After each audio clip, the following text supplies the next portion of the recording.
안녕하세요. 마이웨이입니다. 보시는 것처럼 또 하루 만에 이 암호화폐 시장이 하락 반전을 하면서 결국엔 이 비트코인이 또 50K가 무너지고 말았습니다. 그래서 이 암호화폐 시장이 하락 반전을 하게 된 결정적인 이유가 아마 여러분들도 잘 아실 거예요. 바로 이 CPI 발표 때문인데, 보시는 것처럼 어젯밤 10시 반에 이 CPI가 발표된 직후에 보시는 것처럼 이렇게 그 하락세를 좀 키웠다라는 것을 알 수가 있고, 그런데 사실 어제 이 CPI가 이 악재거리가 아니라 오히려 호재가 되면서 이 상승의 재료로 쓰일 거라는 예상이 또 많기도 하기는 했어요. 그래서 저 역시 오히려 이 CPI 발표가 호재가 될 거라 예상을 했었는데, 그 이유가 뭐냐면, 보시는 것처럼 어제 이 CPI가 발표가 됐을 때 먼저 이 예측치를 보시게 되면 이 예측치가 2.9%로 전달에 3.4%였으니까 무려 0.5포인트나 하락이 되면서 그 다음에 무엇보다 이제 3%대가 아니라 2%대의 인플레이션을 보여준다라는, 어떻게 보면 요 앞자리가 바뀌는 또 이 심리적인 이 기대 심리가 또 강하게 적용이 될 수 있기 때문에, 진짜 이 예측치대로만 나온다면 이것은 호재가 될 가능성이 크다라고 또 생각을 했습니다. 그런데 이게 뚜껑을 까보니까 보시는 것처럼 이 예측치보다 0.2포인트나 더 높은 3.1%가 나왔던 거예요. 그래서 예상과는 달리 이렇게 좀 높게 나오다 보니까, 일단 이 발표 직후에 요 국채 금리를 보게 되면 이 미국채 10년물이 보시는 것처럼 요때 10시 반쯤에 발표 직후에 이렇게 수직 상승을 하면서 단숨에 2% 정도의 또 상승을 보였고, 그리고 요 2년물 역시도 보시는 것처럼 발표 직후에 마찬가지로 이렇게 수직 상승을 하면서 2년물 같은 경우는 2.7%니까 뭐 거의 3%에 가까운 이런 상승을 또 보이기도 했어요. 이렇게 또 실시간으로 금리가 오르다 보니 당연히 이 금리 인하 예상 시기는 더 미뤄질 수밖에 없었습니다. 그래서 이 기사를 또 보시게 되면 미국의 소비자 물가지수가 3% 아래에 진입하는 것이 실패가 됐다라고 하면서 연준의 금리 인하 베팅이 이제 6월 이후로 또 미뤄졌다라는 이런 기사가 또 나오기도 했어요. 그래서 요것을 또 추가로 한번 좀 보여드리면, 요 구간, 그러니까는 5.25에서 5.5%, 요 구간이 현재 기준금리를 나타내는데, 그런데 3월 달에 FOMC도 금리 동결을 93%로 예상을 했고, 그리고 이제 금리 인하를 요 5월 달에 첫 금리 인하가 될 거라 예상을 했는데, 어제 이 CPI 발표로 보시는 것처럼 요 금리 인하 구간이 38%, 금리 동결이 59%니까 이제 5월도 금리 동결로 예상으로 바뀌었고, 그래서 이제 다음 FOMC가 6월 12일인데 이때 51%의 25bp 금리 인하 전망으로 이렇게 또 변경이 됐다라는 겁니다. 이렇게 금리 인하 시점까지 뒤로 밀리게 되니까 당연히 또 이 미 증시 역시 보시는 것처럼 이렇게 붉게 물들면서, 그러니까 요것이 장 마감이 아니라 보시는 것처럼 오늘 오전 12시니까 한창 장중에 제가 캡처를 했던 거거든요. 그런데 그래도 보시는 것처럼 요때는 요쪽 부분, 그러니까 뭐 헬스케어라든지 뭐 필수 소비재 쪽에서는 그래도 좀 초록색의 상승을 보이는 구간이 있었는데, 그런데 결국 장 마감은 이걸 보시는 것처럼 이쪽 부분 역시 전반적으로 또 붉게 물들면서 오히려 시간이 지날수록 전체적으로 좀 더 붉게 물들었다는 것을 알 수가 있고, 그래서 요 직접 수치로 보시게 되면 어젯밤 11시 40분쯤에 제가 캡처를 한 거예요. 그래서 다우존스도 1.0, S&P 500도 1.3, 나스닥도 1.7% 정도 하락을 했었는데, 그런데 시간이 갈수록 낙폭을 조금 더 키우면서 보시는 것처럼 다우존스가 1.3, S&P 500도 1.37, 그리고 나스닥 같은 경우도 1.8%니까 살짝 낙폭을 키우면서 마감을 했다라는 것을 알 수가 있습니다. 그리고 무엇보다 우리가 자산시장의 반대 포지션으로 흐르는 요 달러 지수를 또 많이 참고를 하잖아요. 그런데 어제 이 CPI 발표로 인해서 보시는 것처럼 최근 들어서는 이 달러 지수가 비록 요 상승 채널 속에 있긴 했지만 그래도 최근에는 좀 살짝 주춤하면서 요 상승 추세를 조금 깨고 내려오기도 했었는데, 그런데 어제 CPI가 발표가 되면서 보시는 것처럼 긴 양봉으로 좀 급상승을 하면서 이제는 다시 또 거의 이 105포인트까지 상승을 또 하고 말았습니다. 그래서 좀 전반적으로 아쉬운 이 CPI 발표가 되고 말았는데, 그럼에도 이 암호화폐 시장은 그래도 선방을 했습니다.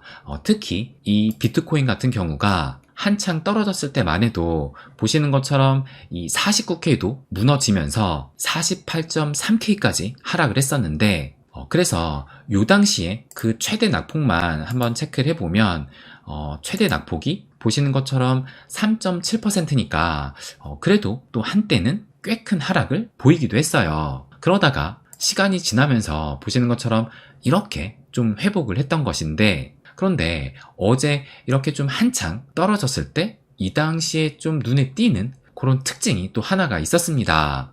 그것이 무엇이냐면 제가 어제 최근에 이 알트코인 흐름은 이 두 가지만 좀 체크를 하면 된다라고 말씀을 드렸는데, 그것이 첫 번째가 비트코인 도미넌스였고 두 번째가 이더리움 BTC 차트의 움직임이었습니다. 그러면 어제 한창 떨어졌을 때 그 당시에 이 비트코인 도미넌스부터 한번 보시면, 어제 제가 이걸 올렸을 때가 12시 반이니까 한창 하락을 하고 있을 그 당시인데, 그런데 이 비트의 도미가 이렇게 하락을 하고 있었습니다. 그러니까 이 CPI 발표로 인해서 오히려 이 비트 도미 하락세가 더 심화가 된 것인데, 그러니까 보통 이 시장이 하락을 하게 되면 비트코인보다는 알트코인이 좀 더 하락을 하면서 오히려 이 비트 도미는 상승을 또 보이기도 했었잖아요. 그런데 어제 하락에는 그런 일반적인 모습이 아니라 오히려 이 비트의 도미가 더 하락을 했다는 겁니다.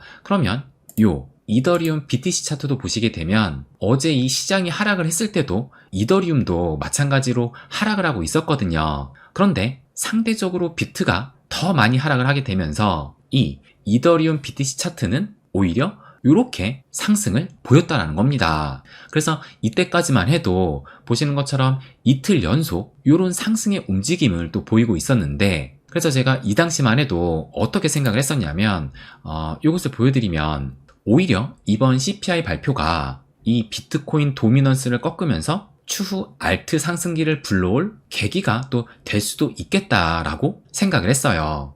그런데 간밤에 이 비트코인의 회복이 나왔잖아요. 그래서 다시 요 차트를 좀 보시게 되면 이렇게 48.3K까지 하락을 한 뒤로 재차 이렇게 반등을 했었는데, 그래서 49.7K까지 회복을 또 하기도 했어요. 그런데 문제는 이렇게 비트가 회복을 하게 되니까 요 알트코인 역시 동반 회복을 하긴 했지만 이 비트코인의 회복력을 따라가지를 못했습니다.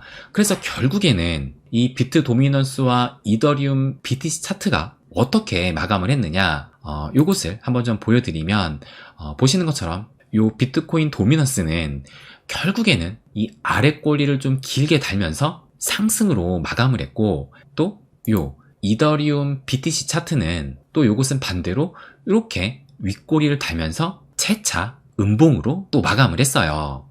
그래서 이 부분이 좀 아쉬운 대목인데, 하지만 이것은 이 비트코인의 회복력이 그만큼 좀 좋았기 때문이다 라고 생각이 들고, 요것을 좀 보여드리면 요것을 보시게 되면 한창 떨어졌을 때 제가 그 등락폭을 캡처한 것인데, 보시면 비트코인 시총 같은 경우가 마이너스 2.7% 하락을 했었는데, 이 토탈2 같은 경우는, 그러니까는 이더를 포함한 이 알트 시총은 마이너스 1.4%, 그리고 이더까지 제외한 이 알트 시총은 마이너스 1.6%니까 이 알트 시총의 낙폭보다 이 비트코인의 시총이 더 많이 하락을 했었다는 것은 과거와는 다른 양상이다라고 생각이 들고, 그래서 좀 요곳에 초점을 맞춰서 앞으로를 바라봐야 되지 않을까? 저는 그렇게 또 생각을 합니다. 그래서 제가 생각하는 그 다음 시나리오는 무엇이냐, 그것을 좀 말씀을 드리면, 일단 당장의 이 시장의 방향성은 하방일 수밖에 없을 텐데, 하지만 또 시간이 지난 후에는 어느 정도 또 안정화가 되면 반등의 시간 역시 반드시 또 나오게 될 거예요. 그렇다면 이 반등의 시간이 왔을 때 비트코인의 상승폭보다 알트코인의 상승폭이 좀 더 크면서 알트코인 상승기가 나올 가능성도 저는 여전히 있다라고 생각을 합니다. 그러니까 이 비트의 회복력이 알트보다 더 좋았던 것 뿐이지, 이 하락을 하면서 빠질 때 오히려 이 비트보다 알트코인이 덜 빠졌다는 것에 그곳에 좀 그 힌트가 있다라고 저는 바라보고 있어요. 그럼에도 일단 어제 이 예상치 못한 이 매크로 반전 변수가 발생을 했기 때문에 당분간의 흐름은 좀 지켜볼 필요는 있다라고 생각을 해요.